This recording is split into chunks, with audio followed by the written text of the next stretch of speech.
to introduce to you what legal desire is. For over the last 8 years, we have been a publisher of legal news, and we have become one of the fastest growing legal news and information brands by bringing the company's heritage of credible advice and guidance to global online audience with millions of readership across global fraternity.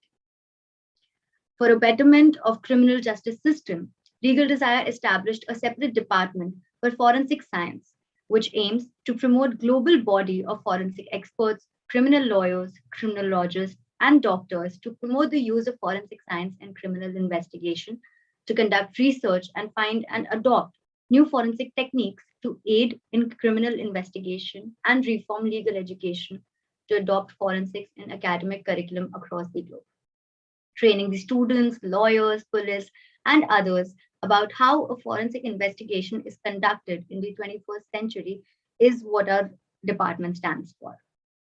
The International Summit and Awards 2021 aims to explore on advancements in criminal justice system, an emphasis on policing for forensic investigations and medical legal issues. The event assumes the participants across the nation and globally with the thought-provoking plenary sessions, keynote lectures, oral presentations, and poster presentations. Yesterday, we had a successful oral and poster presentations by academicians, students, and various people from the fraternity. The results shall be announced today along with other awards. Now, to begin with today's summit, for the first session, our speaker, Dr. Rakhi Khanna, who is the Deputy Director, Training and Additional Director in SFSL, Rajasthan.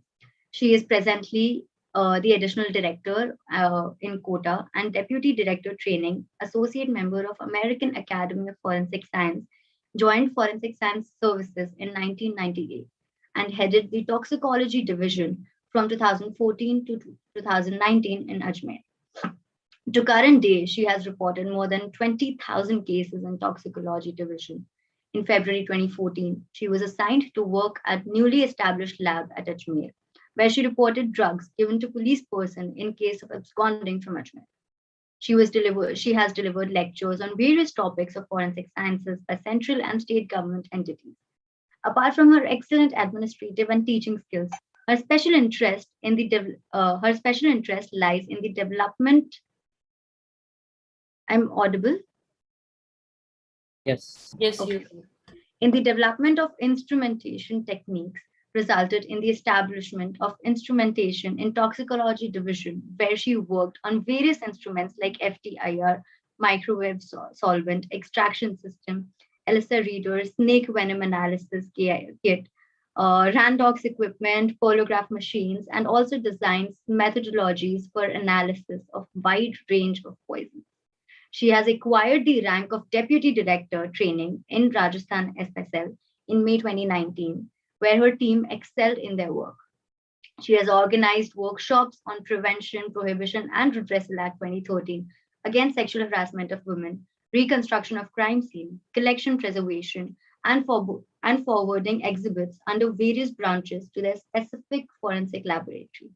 For her outstanding works in the field of forensic sciences, she has been awarded with Best Scientific Paper Award, All India Forensic Science Conference in January 2009 by Honorable Home Minister of State Shri Amit Shah, and at a conference in Raipur in year 2005 by Honorable Chief Minister of the State Shri Raman Singh, Award of Appreciation by District Collector and District Magistrate Ajmer in Rajasthan on 26th of January 2007, and the list goes on.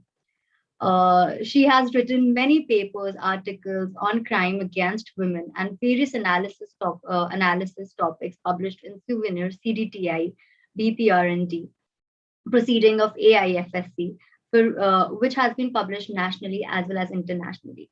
And trust me, there's a long list that which I can talk about for Rakhi ma'am, but I think I would give the floor to her to give us a brief and talk about it. Over to you, ma'am.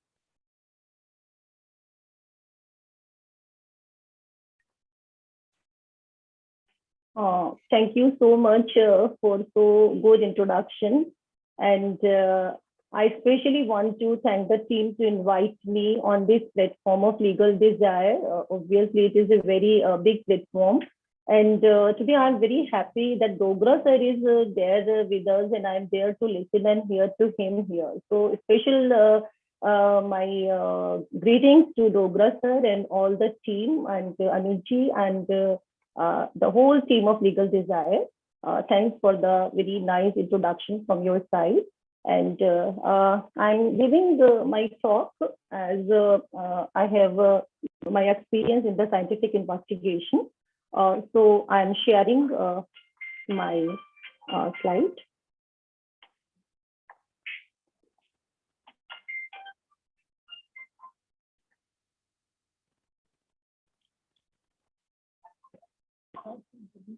Is it visible? Yes, ma'am. Yeah, 1 minute, I'm starting. Yeah. So today's my topic is the scientific forensic investigation and analysis, the most significant aid to combat latest changing scenario of crime. And forensic, a need between policing, medical, and judiciary.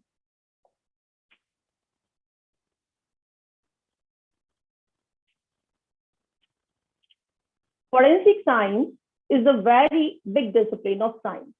And in the rising scenario of the crime, the criminals are evolving with newer tricks to explore crime by various means. The changing scenario of the crime poses upon big challenge to think about the using means, methodologies, and technologies with utmost responsibility to combat it. If scientific means are often are used from the beginning of the investigation, then definitely the scenario will move from non-justice to justice in crime. So it requires a lot of changes in the mindset of the investigator as well as whole police system while dealing with the maximum number of the cases. The scientific aid and their optimum use and the knowledge to explore them in providing justice, they are the need of present hour. Where we know that lakhs of cases are only making a cluster of headaches with authority and in absence of proper direction of investigation. We know that there is a mob of cases. In mob of such cases, the requirement of working on sensitive issues, those actually need justice and time to investigate, they are often lost. As we have seen in the Nirbhaya case, and apart, we have many cases that are due to the political issues taking lots of time of our judiciary system and all the system authorities concerning. And in place, the system runs on, instead of running on scientific clues, the system starts running on individual perception. And it is seen that the delay in justice occurs if without using scientific tools, the matter is forwarded further. And we know that both of the parties, the victim, the criminal, they waste a lot of time and money to get favor at their part. And it gives rise to corruption.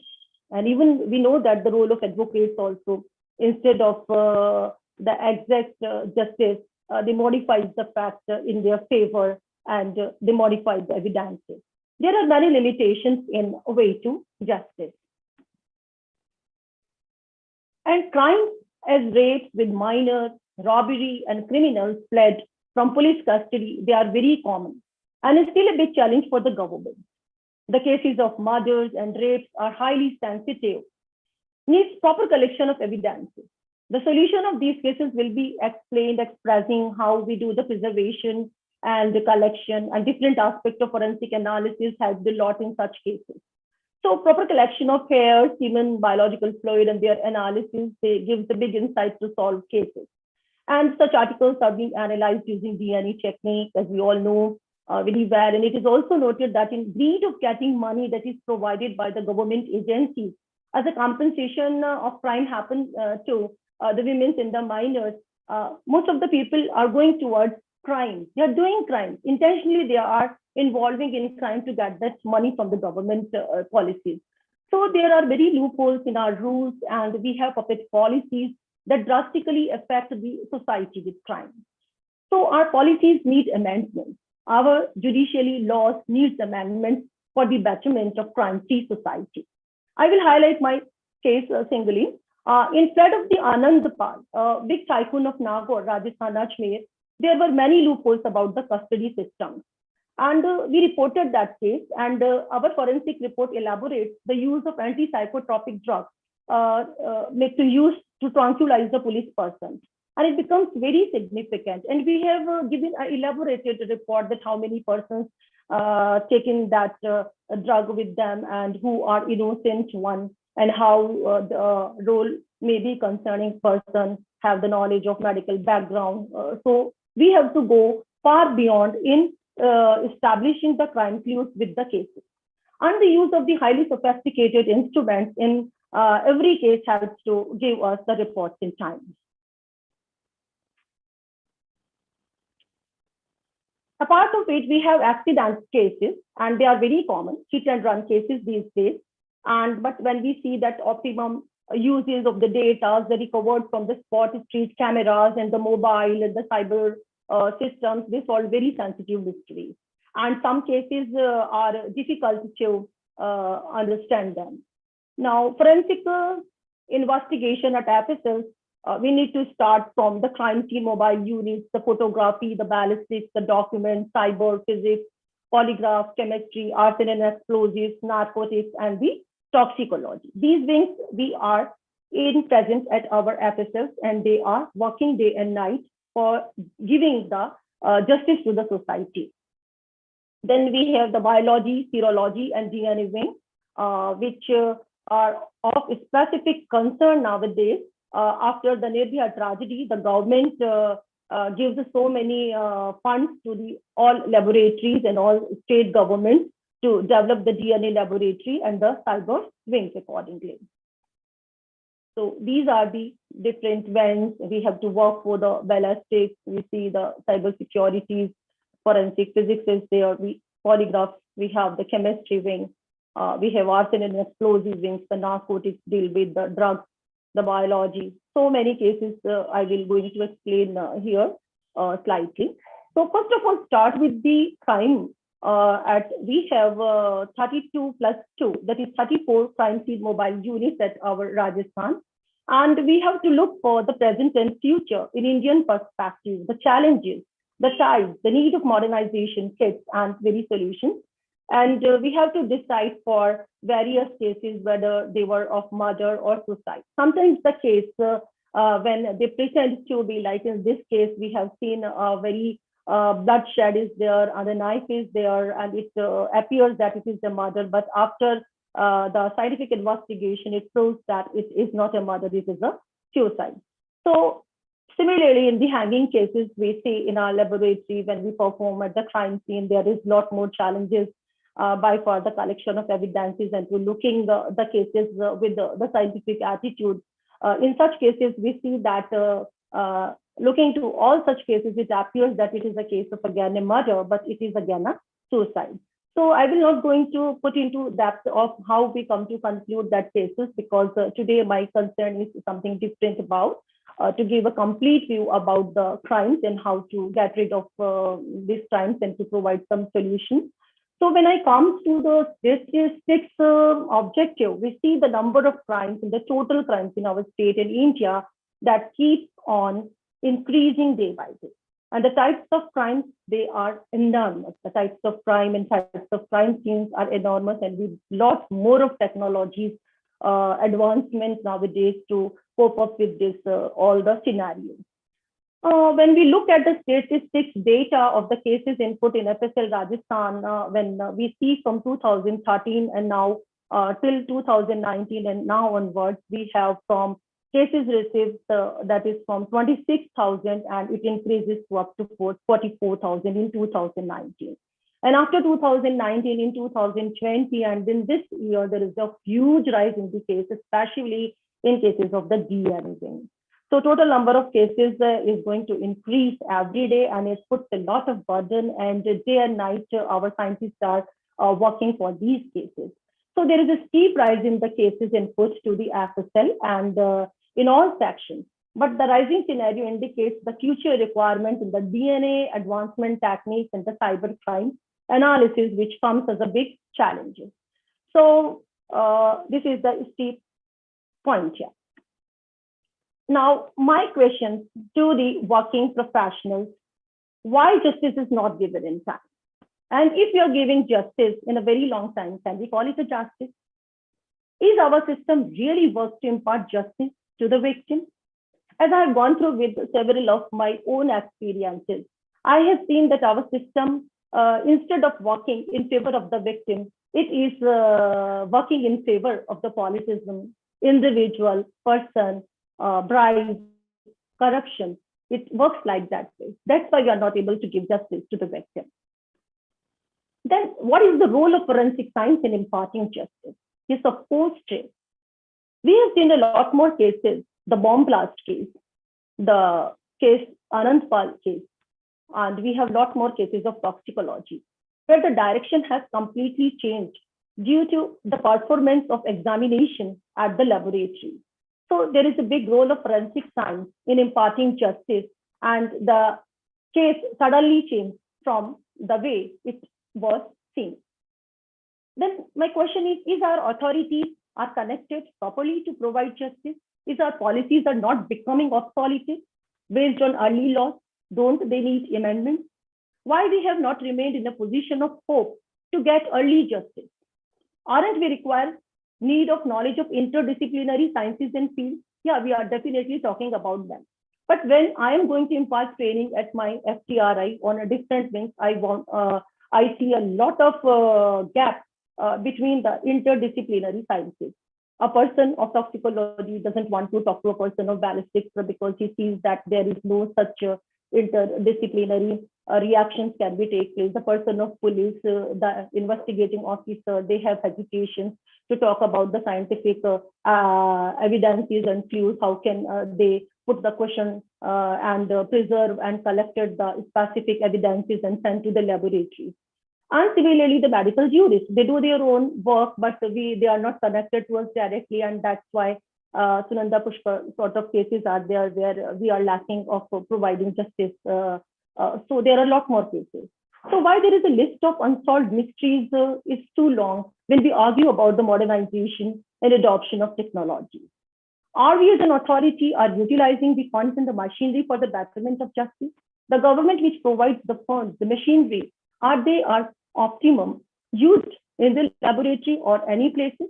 As I have seen in the very police station Thana level, there are every sort of kits available, but due to the unwanted situations and because the authority is not providing the kits to the investigating officer, if they provided them to the investigating officer, then also because they don't have the scientific knowledge to collect and to use these specific kits, they are not using these in the betterment of the justice. So there is a big lacuna, big loopholes. So forensic scientists definitely assisting, and in our FTRI, we are assisting by providing training. And one more influence is that when our system will totally free of influences and impart justice to the victim in time, we should work on that also. And when our society join hands to help victim get justice and not afraid of giving evidences. So these are major challenges which I look upon, and we need joining hands for the success of justice. And in this phenomena, you see that these sort of coronas, which provide us the facility of the virtual appearances and modes to give our knowledge and participate in the conferences, it's very big to us, big opportunity to us. Now I'm going to highlight some of the important cases with the emphasis, slight emphasis, what we have done in our laboratory. In toxicology, we have performed the detection of metabolites that based on the GCMS study to distinguish the pre-mortem and post-mortem poisoning by insecticides, and we have published papers also accordingly. So I'm going to give a wide criteria what work a scientist can do, how far we can go, and how much better it can say. The pre-mortem and post-mortem poisoning decision is very important in cases, and it is often being asked, and by use of the technologies, we can do that. We have also done the identification of alpha and beta isomers of endosulfan and endolactone in the viscera material of the exhumed body of a 9-month-old child and by the GCMS technique, and it results in disclosing the fact of the intentional murder of her mother, that is Ruli Devi, her name. and in dowry demand case. So her body was buried and without taking the consent of her parents. And when the body took out and the postmortem was performed, so this identification gives us the whole thing. Instead, the exhumed body of this 9-month-old child, it was intentionally murdered by endosulfan poisoning because the examination was performed in this 9-month-old child whose body was buried by grandparents after performing the ritual ceremony of his mother without taking the consent and information to the parents. So these way the cases change complete direction. Now this is one more case in which I come across with the presence of poison in the visceral samples, and it is a case of some Dabok police station. And then it was a huge discrepancy in the decision whether it is a case of an accident or whether it is a murder. So by looking through our observations and looking to this single picture, the photograph taken at the crime scene, we come to conclude due to the different these factors that the van was at isolated place away from the highway, the LPG cylinder recovered intact, collection of tools, position of mobile handset, body positions, etc. All infers us that it is a clear-cut murder case. It was not an accident. So this way, the forensic science helps us to say about the case and to evaluate the case for the justice. This is one my specific case, Anand Pal Farari case of Ajmer, and in this case we have come across with number of articles. I think the list was very huge, around 40 to 45 articles were sent initially. All of a sudden to the laboratory to asking that whether his alleged are intoxication of some drug or not, because they are in the police custody and they are admitted in the hospital. And there was a huge question in this case that whether they were intoxicated with some drug or not, or whether they are interpreting to do so in favor of the flag. So this Anand Pal was a big criminal. He was behind bars since 2012 for his alleged role in the murders and extortion. And these gangsters in his allies offered sweet food drinks to the police persons after having did one court hearing. And then while returning in the midway at Ajmer jail, his allies attacked the policeman, managed to take him away from right under the nose of the police administration. So it was found that the policemen were unconscious. And in a very filmy scenario, like we say in the movies, the gangsters fled away. And it was a very big case highlighted in all the newspapers and the media coverage. And we have detected a specific drug that was antipsychotropic drug, because it is a matter of presentation level. So I will not highlight the name here, but the drug was in the blood sample, the urine sample of 7 of the police persons. And out of the one person who was practicing and who was taking this, who was helping this person. So from this case, we come to across that criminals are very smart, and they are doing pre-exercises and making big plans. And when we see for our role, we see a big hole in the custody system. So we need to work on such things. As a person, I'm very much interested to work for the women cases, crime against women cases at workplace, at home, at everywhere in society. And we see there are many Nirbhaya cases in India. And I want to give one more message that a society that is unable to respect, protect, and nurture its women and children, it loses its moral moorings and runs at risk. So here forensics can help by scientific evidences in living and dead, but true women empowerment needs women can herself help by collecting the evidences scattered at place of the incidents, and in live cases, the woman can herself collect the evidences by make use of this sexual assault evidence collection kit. So this way I can say that woman is completely empowered. This is one more case where a woman was abducted from outside her home, taken in a vehicle. She was taken to a hotel room when she was introduced drugged in this Pepsi bottle, and then after committing the rape, she was brutally murdered by poisoning with that of the chlorpyrifos and the phosphine complex also. Means they have tried completely to take use of all the commodities after raping this woman.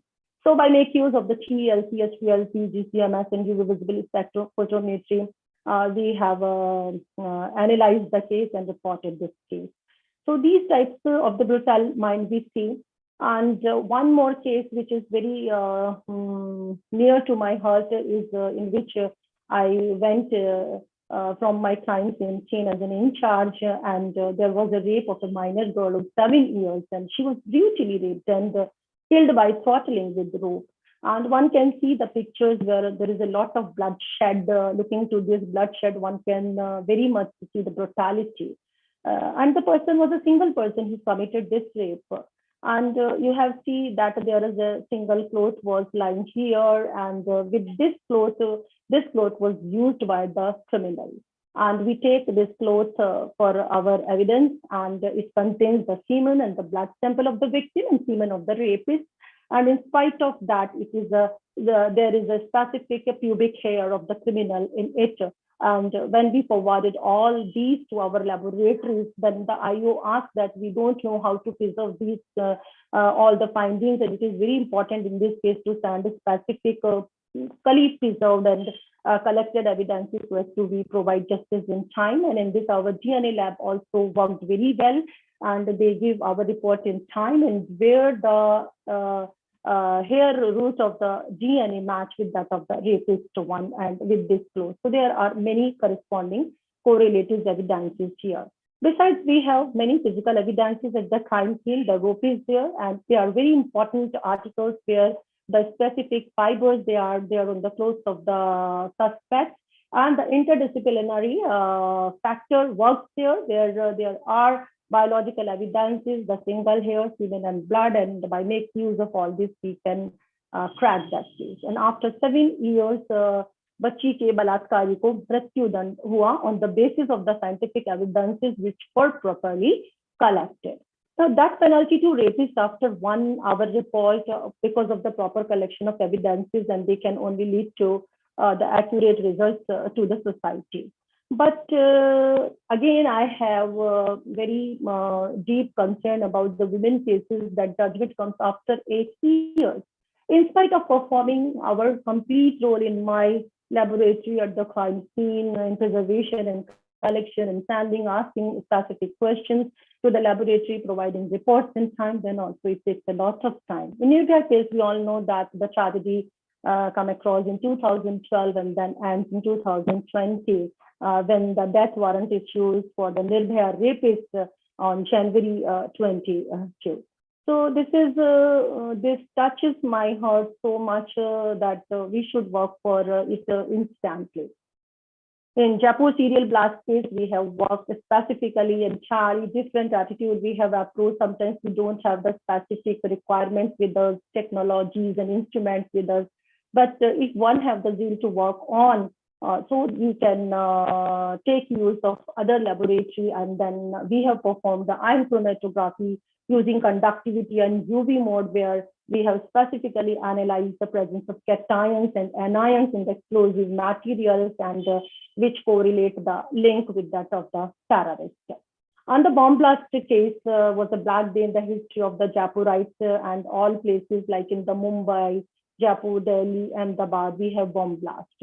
So our aim is always there to contribute against the terrorism by analyzing the chemical composition, and which could be of great value in locating the manufacturing sites and the manufacturing formula, and that may be our role. So we have analyzed that explosive material by making use of FTIR technology, using visible spectrophotometry, ion exchange chromatography, and of course with the general chemical test. And with make use of that, we completely analyze the case. And specified the identification of ammonium nitrate, sodium nitrate, sodium chloride, lauryl sulfate, and every component, and dedicate this work to all our soldiers who sacrifice their lives to the nation. There are acid thrown case which comes to our laboratory, and the chemistry divisions looks after these cases, and we have to stop these cases. Very important case that is the case of Sunanda Pushkar. She was a very highlighted professional person related to politics and all. But in this case, today also we have such cases where they cannot define whether it is a suicide or a murder. The presence of lidocaine is there, lidocaine is there in the Vitra and the benzodiazepine group of drugs were present there. And but looking to the crime scene circumstances by the picture, she has injury marks and there were some prick marks of injections on the body. But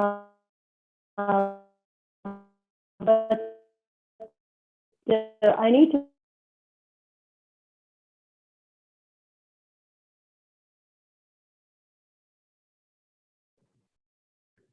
Rakhi ma'am, am I audible to you? I think there's some network issue.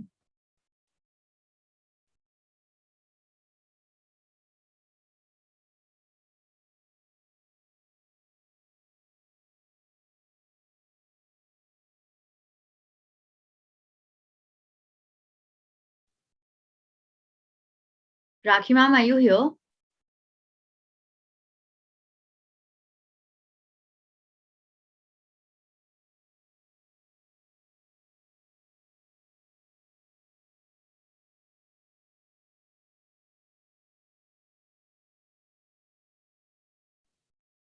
Okay, I believe Rakhi ma'am lost her connection.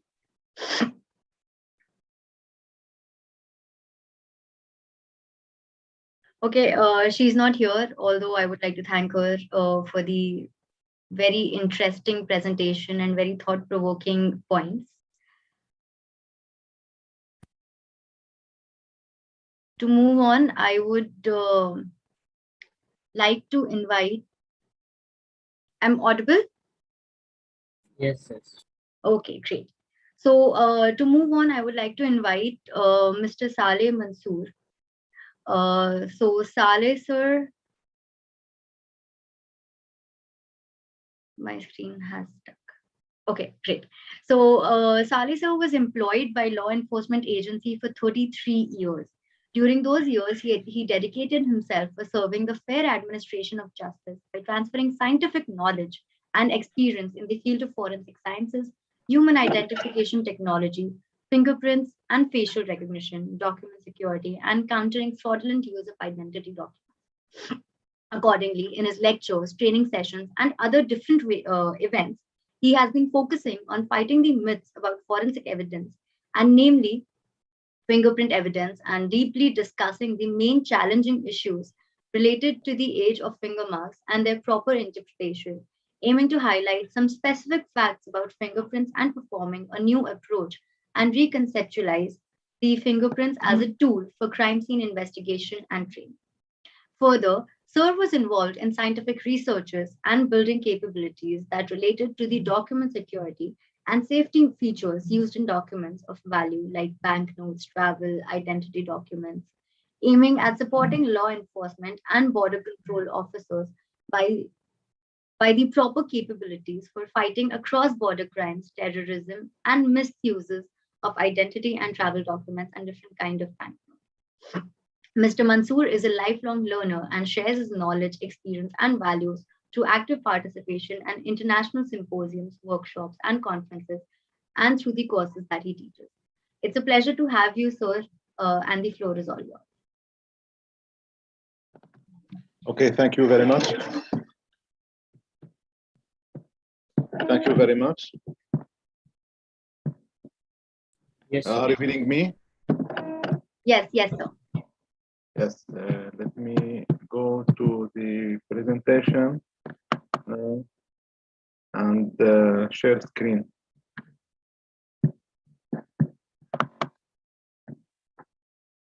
Good morning, everybody from Lebanon. And I hope this speaking will be fruitful for law enforcement officers, for border officers, and for forensic experts. Our seeking is to have the fair administration of justice and to have a very professional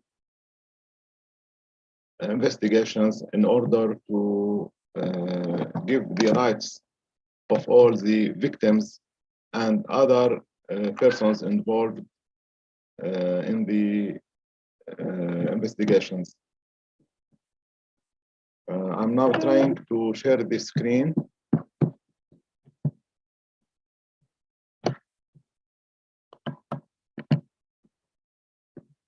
You can use the option, sir, share screen option, and then you can share this.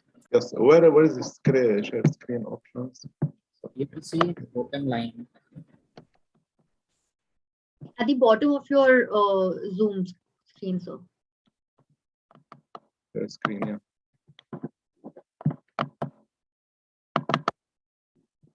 Yeah. Are you seeing the PowerPoint now? Yeah. Yeah. Our speaking is about the role of Interpol in modern policing and in forensic investigation. The Interpol is the international criminal organization, policing organization. It has been established in the last 100 years, and the main objective of this organization is to reinforce the police cooperation at the international level. We are going to speak about the structure of this organization, the objectives. We are going to discuss some issues like connecting police, deployments of the experts or officers from the organization, investigative support to the local and regional police, and operational support. About the databases, we have very fruitful 18 databases that could be shared with the national police and regional police. And the initiative of counterfeited currency and security documents that related to fighting identity theft and fraudulent use of identity documents. And we will go to speak later about the notices and diffusions that are very effective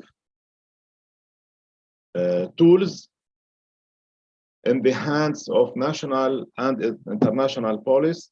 We are going to speak about frontline database access, some creative solutions and innovative solutions by the Interpol, like Mind and Might solutions. Also about the command and coordination center that give the prompt and the direct possibility of consultation and the support from the Interpol in the Lyon headquarters, or from the 7 regional bureaus around the world. We are going to speak about criminal intelligence analysis that is very, very crucial and important, and it's an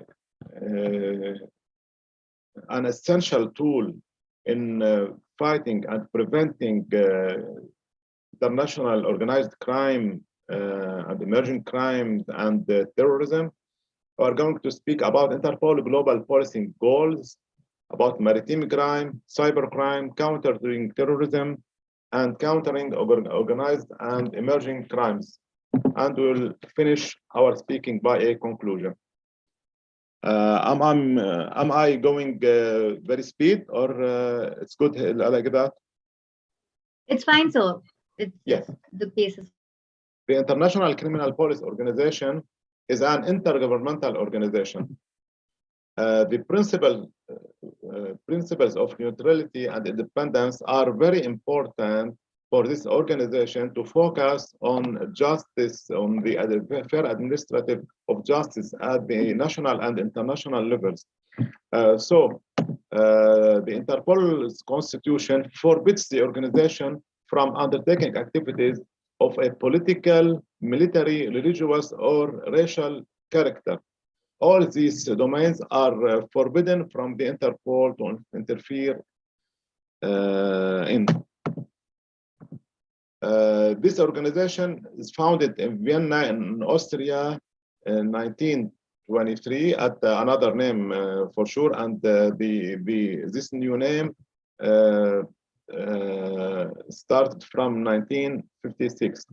This organization is headquartered in Lyon city in France, the second biggest city in France, with 7 regional bureaus globally distributed. We are going to speak about them, and national central bureaus.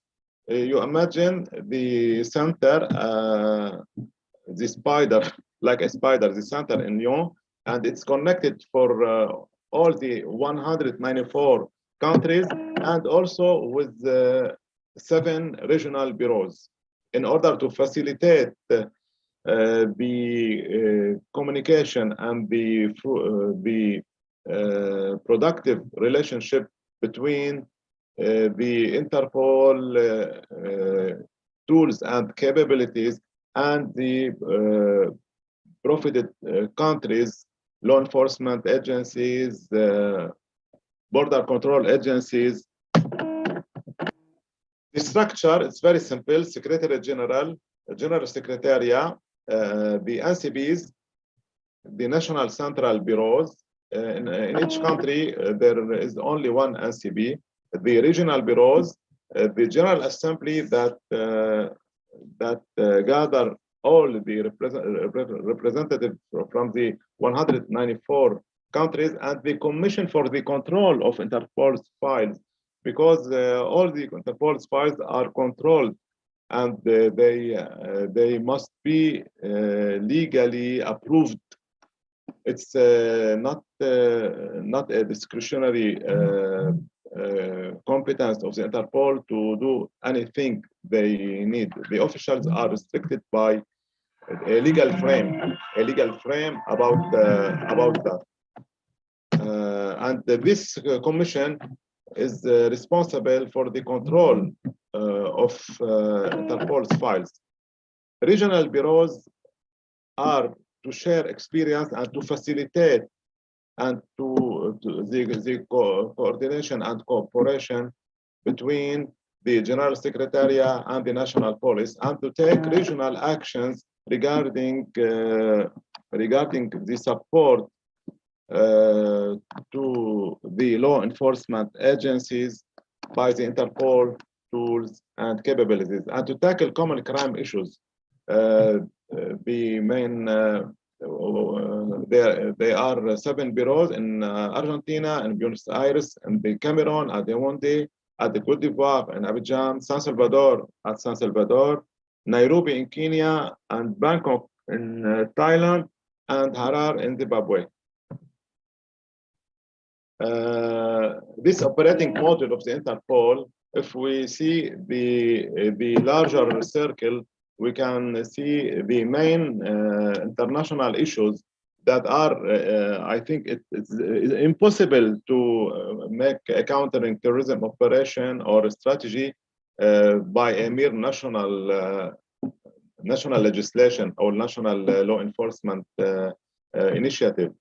Countering terrorism is an international issue, and all the countries have to be coordinated with each other. So the main global policing capabilities of the Interpol are countering terrorism, that are initiated by CT, cybercrime, and organized and emerging crime. Regarding the Interpol 3 crime program, the global policing capabilities are policing data management that are very, very fruitful for the law enforcement officers and agencies. The forensic support, we are going to see about DNA databases, about the fingerprint database, about the nominal data, and the notices and diffusions.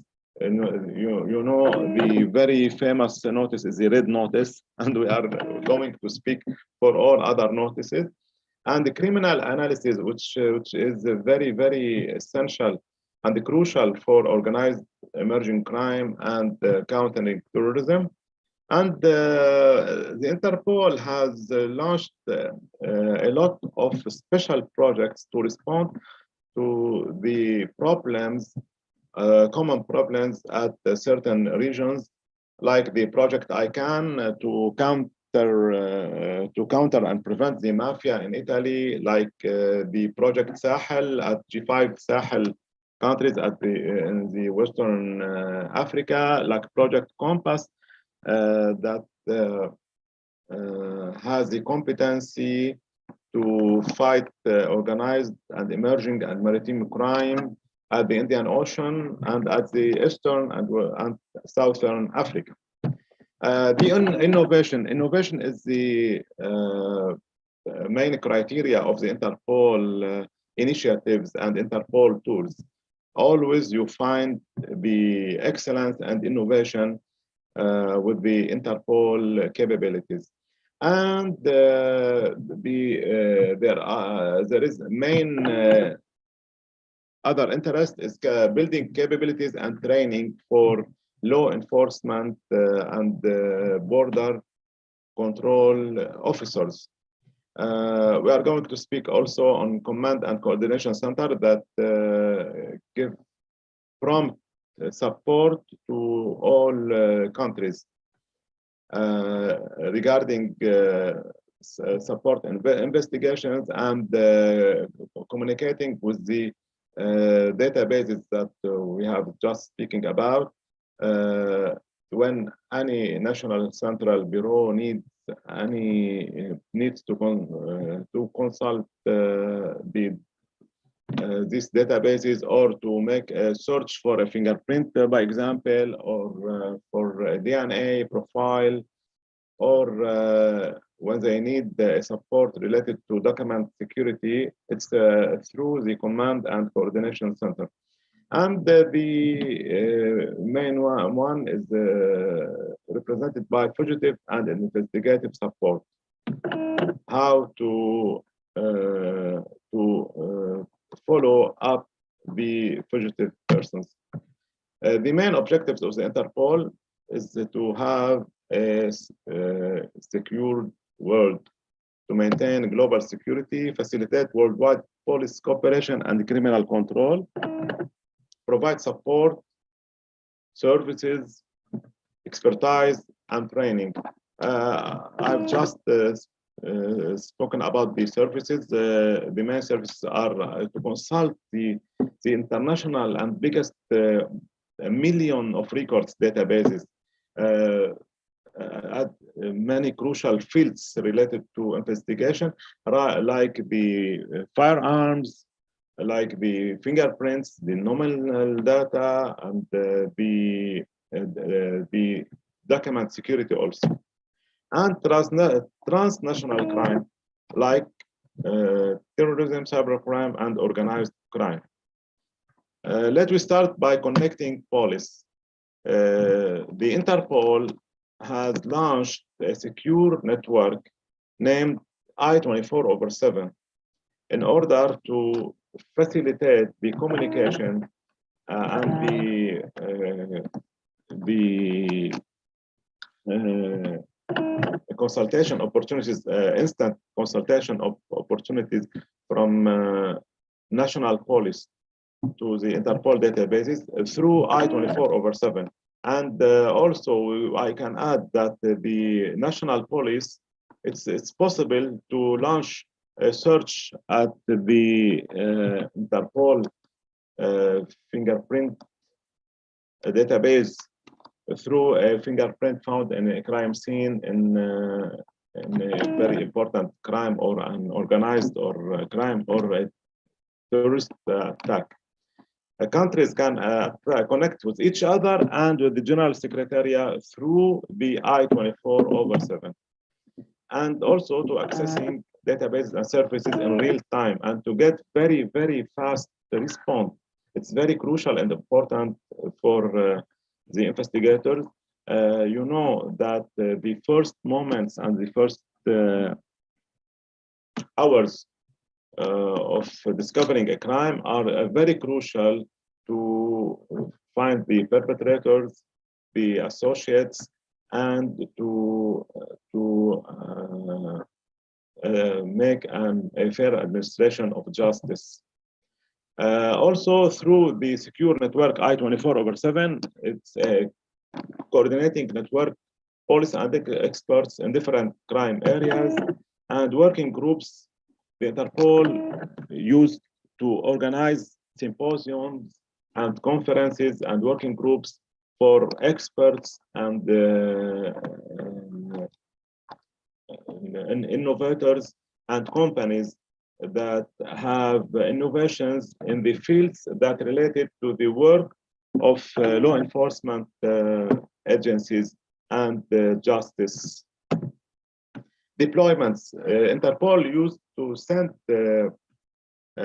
some experts or groups from the General Secretariat to some countries or regions in order to give a direct and real-time support for these officers, like investigative support, field operations, and training and networking. We are going to give examples about all of this. Let's give an example about the investigative support, like tackling the criminal networks behind people smuggling. We have last year a very fruitful and successful operation in Uganda.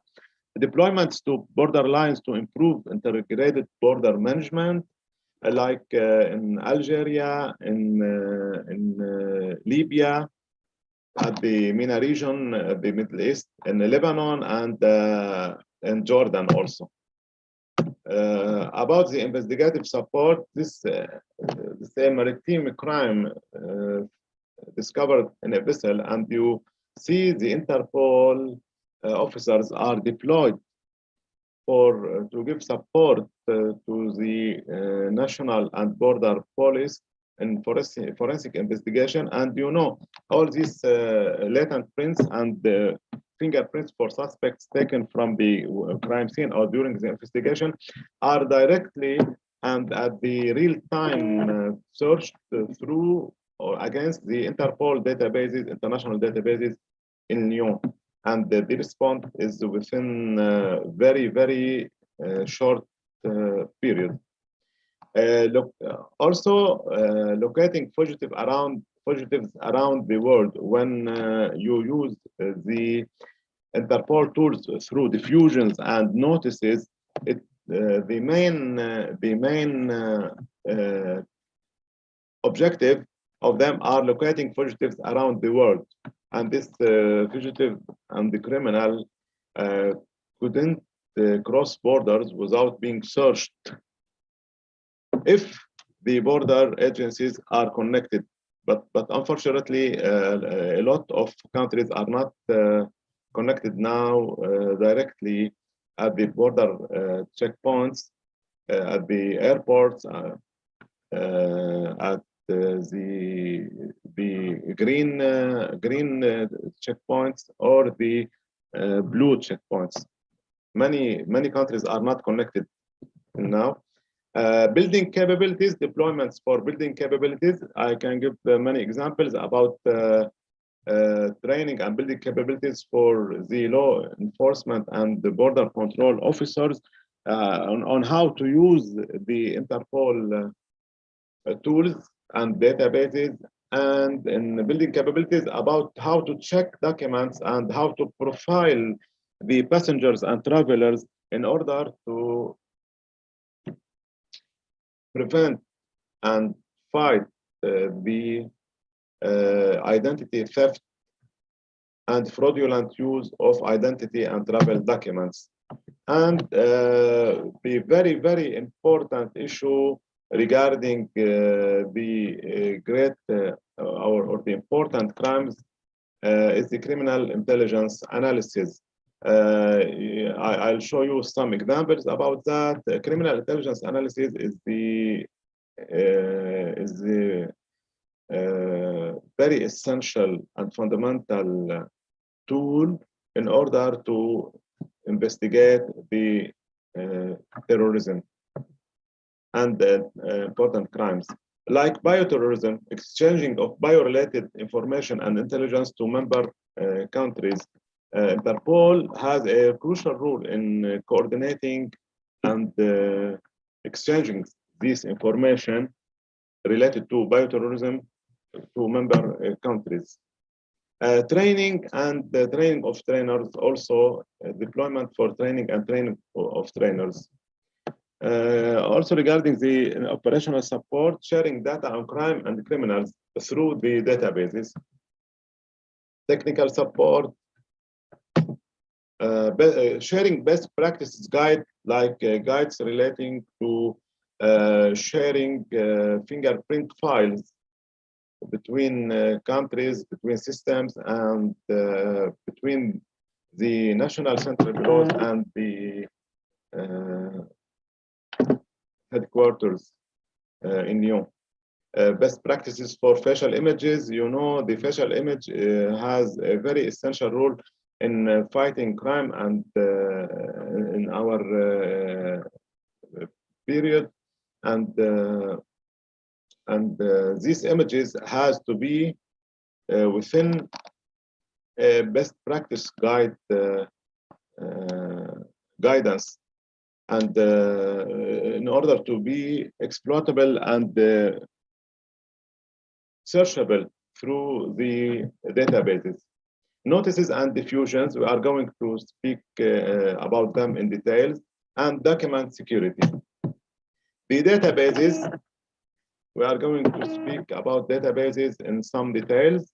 These databases are accessed to the possibility is for the 194 countries, but not all these countries are have direct access to these databases.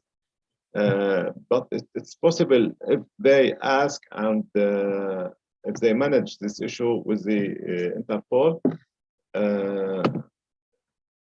These databases are shared through the I-24/7 regarding the fingerprints and nominal data and face data.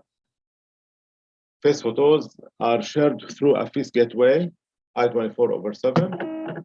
And in these data are in compliance with international standards, as I mentioned, in technical standards and in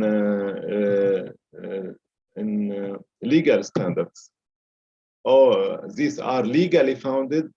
It's unofficial to use any information or biometric information regarding any person or anything without being legally approved, and technologically advanced and customized, embedded with security features and customized also. These security features prevent any attack to this data. Let me speak about mind and find solutions that are going parallel with the I-24/7 AFIS gateway. The mind and find solutions are mobile Interpol network database. Find is fixed Interpol network database. Imagine we have a very big area or Sahara desert with an important movement of terrorists there. It's not possible to bring all the utilities to have electricity and to have Wi-Fi, internet access and everything to this desert or Sahara or very, very big and vast areas.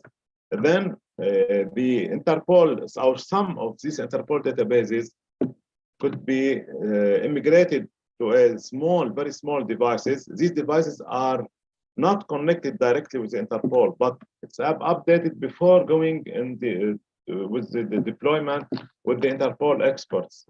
And the Interpol experts can take the mind devices, portable devices, to this area with the local law enforcement officers and border officers in order to search and to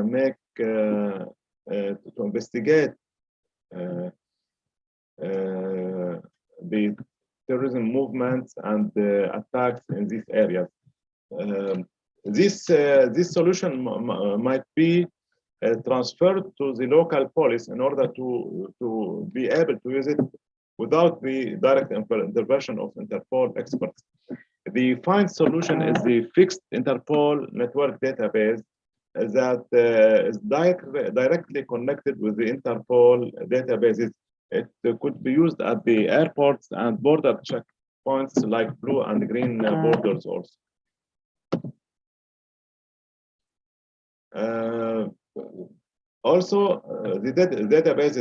The main databases are notice and nominal data and child abusers and victims. Forensic data, fingerprints, DNA profiles and face images, travel and official documents like stolen and lost travel documents database, which is very, very big database. And you know, any transportation of the terrorists or big criminals, they use an identity fraud, and they use the identity and the travel documents of the others. So it's very, very crucial and important to secure the countries to use the stolen and lost travel documents database found at the Interpol and directly accessed by the local police through NCBs or other checkpoints. Also, stolen administrative and documents, counterfeit documents, and document examination. Countries can ask the expertise of the Interpol in checking and making a forensic examination of some documents in crucial issues. Stolen property, motor vehicles, vessels, and work of arts, organized crime network like maritime piracy and radiological and nuclear materials. Main issue also in databases firearm trafficking. The IBIN, Interpol Ballistic Information Network, with the capability to make identification of firearms, tracing of firearms, and comparison of ballistic data. IARMS, it's Interpol Illicit Arms Recorded and Tracing Management System. All these databases could be directly consulted by the countries through NCBs or through other border points. The Edison TD, it's an electronic documentation and information system on investigation networks with information on travel documents. All the countries, this database has photos and detailed explanation of the different travel and identity documents, and when the investigators, the law enforcement officers or border control officers need to check the security features found in an identified document, they could make it through Edison TD. This reference tool contains images of more than 4,500 genuine travel and identity documents for 206 countries and organizations. You know that some organizations has passports also, like the United Nations gives passports, and the Interpol also. It's a forensic database containing genuine travel documents. It has been available to Interpol member countries since July 2011 via I-24/7 communication network. It's created in 1992 by the Dutch National Police in the Netherlands, and it has more than 200 countries and organizations. What's the dial-doc database? It's digital Interpol alert library. It has two main parts. The first part is the newly detected forms of document counterfeiting, and attacks to these documents, new modus operandi about these attacks, and the newly issued documents. The first one is the red one, and the second one is the green one, about newly issued identity and travel documents with the main security features. The initiative of document fraud initiative by counterfeited currency and security documents. It's of the Interpol. It's an international cooperation training the trainers program on security document examination and e-learning program, establishing programs that provide forensic support, operational assistance, and technical databases, and provide assistance about counterfeit currency, security documents, and border security.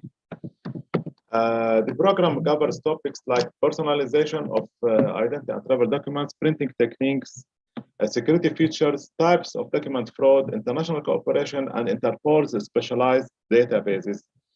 Let we move to the notices and diffusions. I'll speak briefly about them. You know, the red notice is about wanted persons by the criminal system of the countries, and yellow notice about missing persons. It's not related to criminal use. Any missing person, child or other person, you can the National Central Bureau can ask the Interpol to issue such notice in order to search about them. Blue notice, it's related to additional information related to persons under investigation. A black notice about the unidentified bodies. Green notice, it's a warning about and intelligence about the criminal or bad activities of some persons. Orange notice, the imminent threat. The mere notice, the only one notice that the Interpol officer at the General Secretariat can issue without any demand by the national bureaus is the orange notice. When this official knows that there is a threat in some areas of the world, and an orange notice could be issued to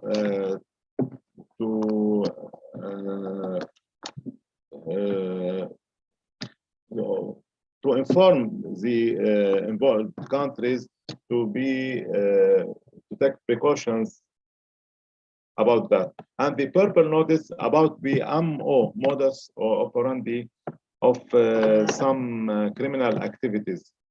The last notice is the Interpol UN Security Council special notice about groups and individuals subject to United Nations Security Council sanctions. Some notices are found at the public access Interpol website, and others are not found. What are the diffusions? Diffusions are less formal than notices. When you don't have all the information needed to publish a notice, you can make a diffusion, and the diffusion might be related to one or two or some countries, but the notice is for all the countries. And diffusion is circulated directly by an NCB to a member to other NCB, and this is less formal and must also comply with Interpol's constitution and the rules of the processing data. Legally approved and without any intervention in political, military, racial, and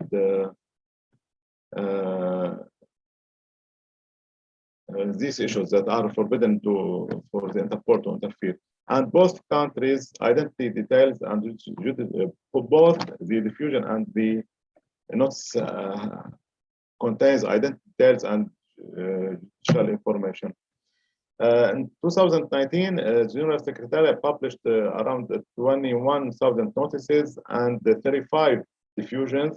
In circulation at the end of 2019, there were 116 notices and 100,000 notices and 100,000 diffusions. Frontline database access through the Interpol deployments. You see here the Interpol officers participating with national police officers at the border checkpoint in order to make direct access and the screening of these documents through the Interpol databases, collecting biometric data and identity theft fighting. This is another example in East Africa and Uganda, 20 April 2021, the Interpol counterterrorism border operation detects suspects and bomb-making chemicals, and many million checks were carried out at border crossing. Command and Coordination Center, it's about instant communication and database management, assessing messages received through I-24/7, instant check on all Interpol databases, and providing in-depth open source monitoring and analysis, and supporting transnational operations and issuing alerts and publishing Interpol notices. Field work and specialized assistance, Interpol incident response team go to the crime scenes of terrorist attacks and disasters, provide analytical and investigative support, and Interpol major event support teams, security arrangement and border control measures, and coordinate operational data from check it, advanced passenger check in real time. Criminal intelligence analysis, its cooperation between local authorities and the Interpol headquarters for identifying links between suspects, their involvement in crimes and criminal activities, identifying key investigative or information gaps, and preparing profiles of unknown or suspected criminals and performing analytical reports. The Interpol could help the national bureaus in link analysis, flow analysis, financial analysis of the terrorist communication analysis, crime mapping, and analysis of competing hypotheses. Interpol global policing goals, there are 7 main goals of global policing issued related to issues about crime and security, and how the global law enforcement community works together to create a safer world, counter the threat of terrorism, promote border integrity worldwide, protect vulnerable communities, secure cyberspace for people and businesses, promote global integrity, curb illicit markets, and support environmental security sustainability. The maritime crime, piracy, kidnapping, and armed robbery, these crimes are from the Indian Ocean, immediate threat to merchant vessels and the seafarers, and the transnational crime at sea, organized crime groups, traffic weapons, drugs, and human beings. There is a very important difference between cyber crimes, that's sophisticated attack against computer networks. It's a high-tech crime, but the cyber-enabled crime is a traditional crime that are facilitated and amplified by the internet. The Interpol can give support and very effective tools to the local law enforcement agencies in order to fight all these crimes. Organized and emerging crime, identification of criminal networks, illegal trafficking, illicit markets, enable crimes and criminal conversions, and illicit flows of money and assets. In conclusion, the Interpol is a global platform for policing, expertise, innovation, and high technology. the Interpol provide highest technology solutions for modern policing, connecting police agencies, networking between specialized experts, databases, frontline and operational support, instant investigative support, criminal intelligence analysis, and building police capabilities. And the most important thing is coordinating the efforts of countering terrorism, organized and cyber crime. Thank you for your attention. Thank you. Thank you, sir. Thank you for the wonderful presentation and a lot of points that should be thought upon. With this, I would like to extend my heartiest thank you to all the speakers. And with this, we move on for the award ceremony. I request all the people in the Zoom meeting to stay with us for the award ceremony. To start with, I would request Mr. Anuj Kumar to please share the PPTs of the awards. Thank you. For the first award, we have with us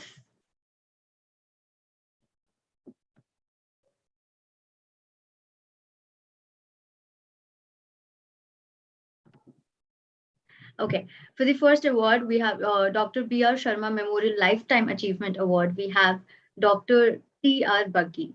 So, are you here? Yeah. Good morning. Congratulations. I'm here. Thank you. Okay. Thank you, sir. For the Pioneer Forensic Expert Award, we present this to Dr. S.S. Daga.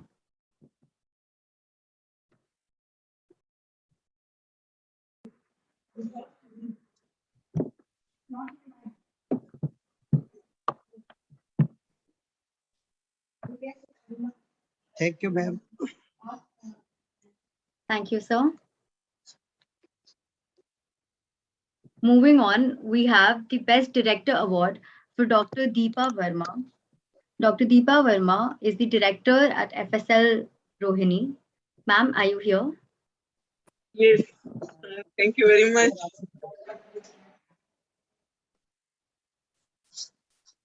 Are you getting my voice?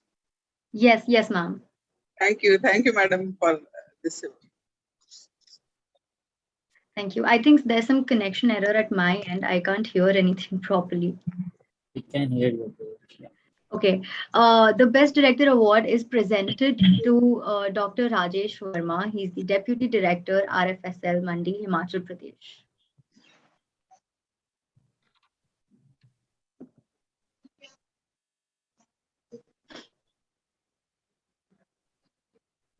Am I audible? Yes, yes.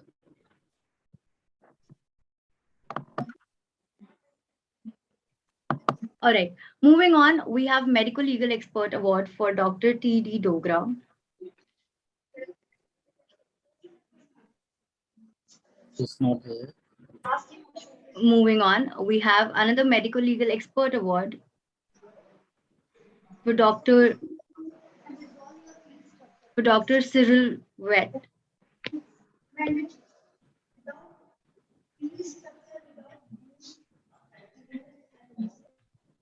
So, are you here? Okay. Okay. Moving on, we have Meritorious Police Service Award for Mr. Saleh Mansoor. Thank you very much. Thank you. I'm proud of that. Thank you, sir.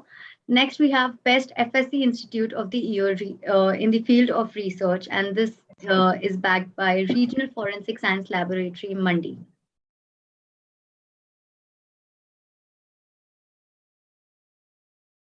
Moving on,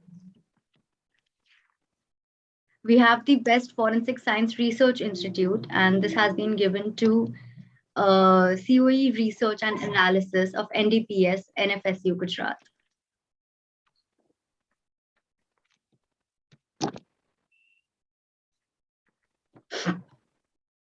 Moving on.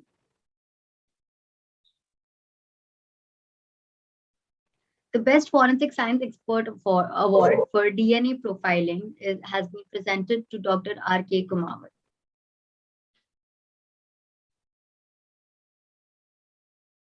Sir, are you here?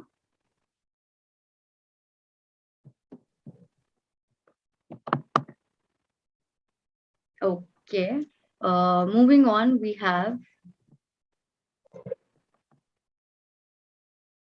Forensic Expert Award in the Toxicology Division for Dr. Rakhi Khanna. Ma'am, are you here? Hello. Yes, ma'am. I'm here. I'm audible. Yes, yes. Yeah. Thank you so much. My network connection is very, very bad, and receiving this award at this stage, I'm very happy. Surprising moment for me, and I think it's a year of award for me again and again. Thank you so much, Legal Desire, and making my day so special. And I will continuously work for the betterment of my forensic scientist in my field.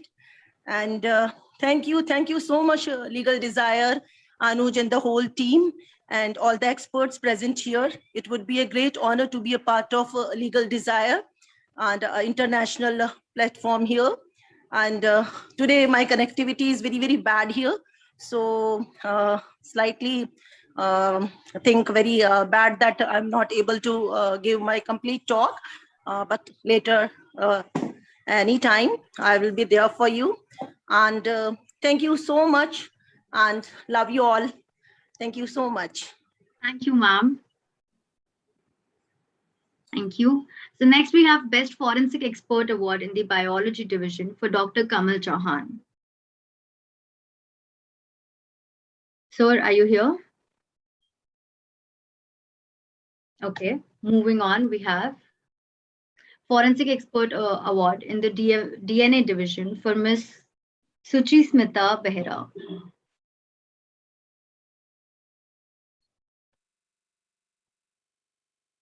Moving on, we have Best Forensic Expert Award in the Wildlife Forensics for Dr. Vivek Shahajpal.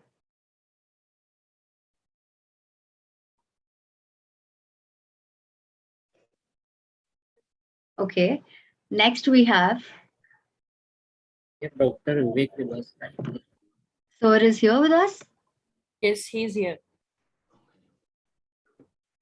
Thank you so much, Legal Desire team. And you are doing a commendable work by creating such an august platform for interaction of forensic experts and in case in the field of forensic learning. So I thank you very much for the award, and I also thank you. I also wish you the best for coming time. Thank you so much. Thank you, sir. The Distinguished Professor Award is presented to Dr. Prashant Agarwal. Dr. Prashant Agarwal heads. Sir, are you here? Okay, I think there's some connectivity issue with Prashant, sir. Moving on, we have Best Senior Faculty Award for Dr. Rajesh Babu.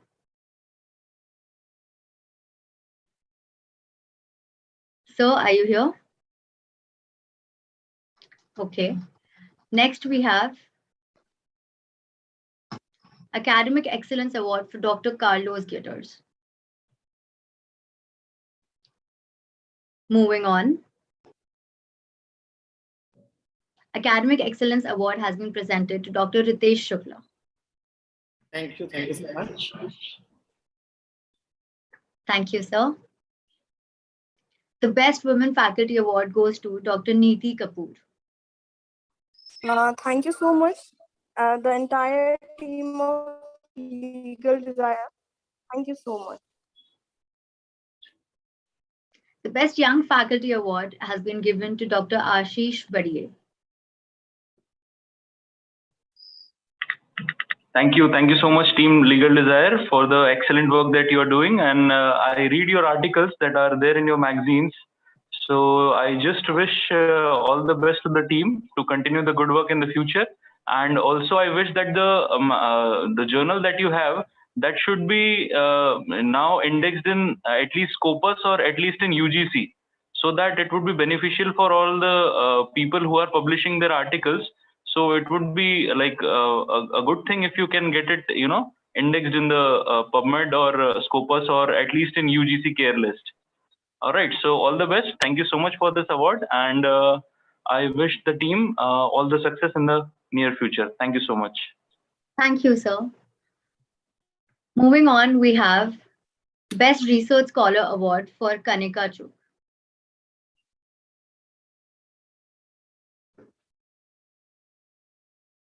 Miss Kanika, are you here?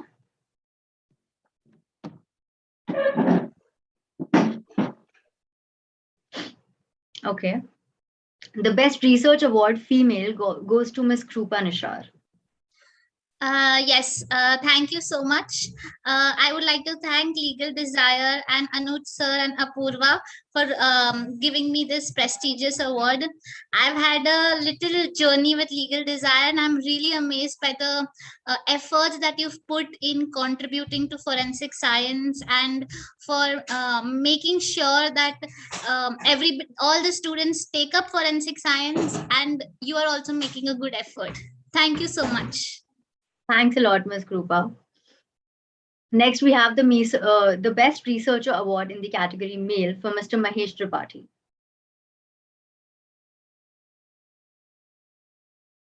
Moving on, we have the Best Young Researcher Award for Mr. Mahipal Sankla. Thank you so much, Legal Desire. Especially thanks to Mr. Anuj Kumar and Apurva ma'am. Legal desire से journey आज से शुरू नहीं हुई. Legal Dzire की journey बहुत पुरानी journey है और बहुत अच्छी जर्नी है, जिसका मैं भी एक टाइम पे पार्ट रहा. तो लीगल डिजायर के साथ काम करके मुझे लगा कि ये जो सोच और जो रिनोवेशन जो थी, जो फोरेंसिक फील्ड को लॉ वालों ने जो कनेक्टिविटी दी और सपोर्ट दिया, उसके बिहाफ पे जो फोरेंसिक जो फील्ड है, जो उसको काम किस तरह से करना चाहिए, क्या करना चाहिए, और इंडिया की एक फर्स्ट जो मैगजीन जो न्यूज़पेपर इन्होंने लॉन्च किया, जिस टाइम मैं भी उसका पार्ट था, तो हमारी सोच उस टाइम यही हुआ करती थी कि फोरेंसिक फील्ड में जो लूप होल है हम उसको कम करके जिस तरीके से हम उसको किस तरह से आगे लाएं, क्योंकि हमारे पास हम जब स्टूडेंट, हम भी स्टूडेंट रह चुके, जब हमने काम किया हमारे को केस स्टडी नहीं मिल पाती थी, हमको आर्टिकल्स नहीं मिल पाते थे, तो हमने उस आर्टिकल को, केस स्टडी को, सबको एक प्लेटफॉर्म पे इंटरव्यूज को लाया ताकि स्टूडेंट्स हमारे एक्सपर्ट्स को जान पाए, ये कर पाए. ये अवार्ड्स के पीछे भी जो आपका इंटेंशन मोटिव यही है, क्योंकि लोगों को बहुत सारे अवार्ड सेरेमनी और भी होती है जहाँ पे जो चार्ज लेके पे करके अवार्ड दिया जाता है, लेकिन लीगल डिजायर ने जो अवार्ड देने का चालू किया उसके पीछे कारण था कि नहीं, जो फोरेंसिक में जिन्होंने अपना पूरा लाइफ को दी, जिसने लाइफ दी, जिसने रिसर्च किया, जिसने कुछ भी किया, कम से कम उनको कुछ एक रिकमेंडेशन तो मिले, कुछ एक हमारी तरफ से हम उनको एक छोटा सा रिकमेंडेशन दे पाए.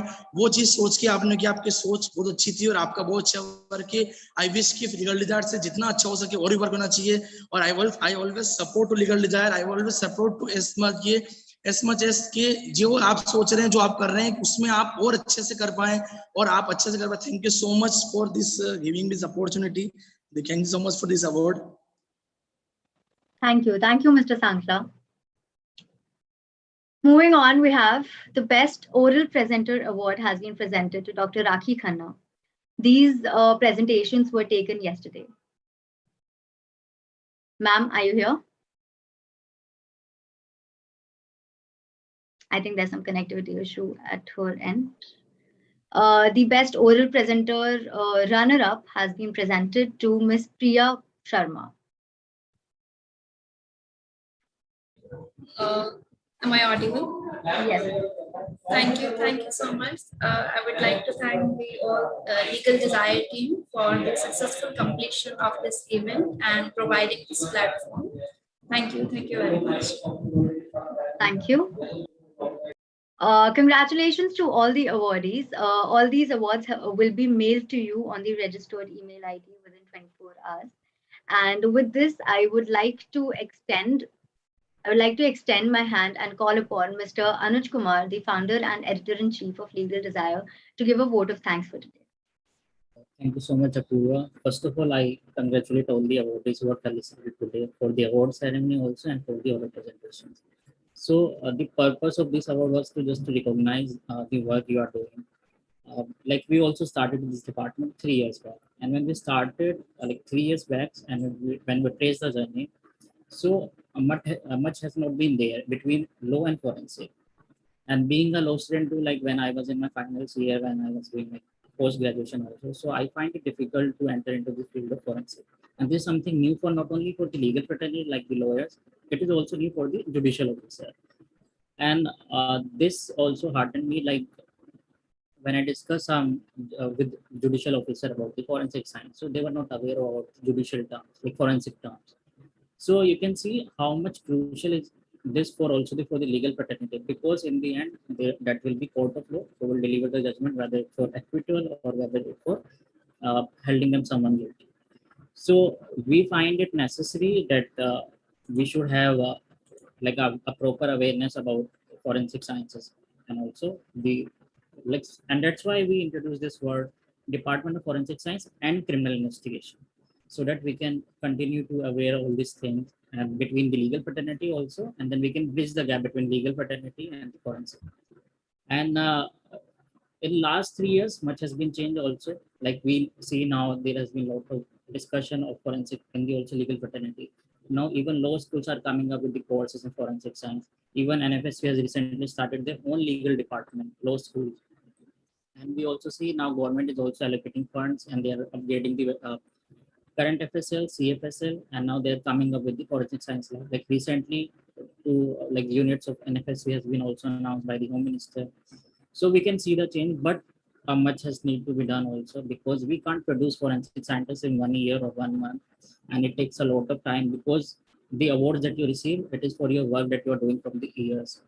And we would love to have you all like offline also, like when we have the normal situation, we will be organizing this event at offline mode also.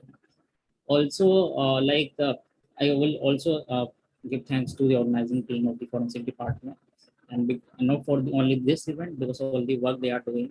And we started this, so we have around 20 plus people in this department, and now we have more people. And out of 20 people, so about 18 plus team members were now at good places. Like some of them are in FSL, some of them are in like private places. So they are doing good work also, and they are also continuing to support us.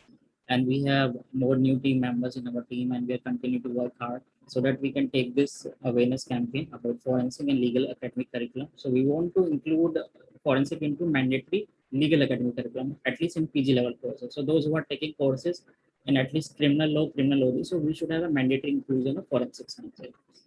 So we are moving for that also, and so we have given a lot of proposals, and we got also positive reply from the government side also, and now we can see a lot of changes in the academic curriculum also, and law schools have also adapting the forensic science in their criminal academic curriculum, and now we can see a good future is there for forensic sciences, and there will be more career opportunities. So we have upcoming bills of DNA applicability, and then there are data protection laws, and so on. Like now we see there are lots of forensic institutions coming up, so there will be more laws will be there. And we all know that now Indian Penal Code is already being revamped, so we will have inclusion of some forensic sections into the IPC also. So we can see like this is we have a long way to go. And with this, I thank all the once again congratulate all the awardees and my team for organizing this summit and for making it possible to success. Thank you, Mr. Kumar. And I thank everyone for coming here. And I hope your Saturday was well spent with us. And hopefully by next year, 2022, we can have this summit physically once again. It's been 2 years that we have been doing it online. And I hope that COVID restrictions, COVID settles down by 2022, and we can have this physically.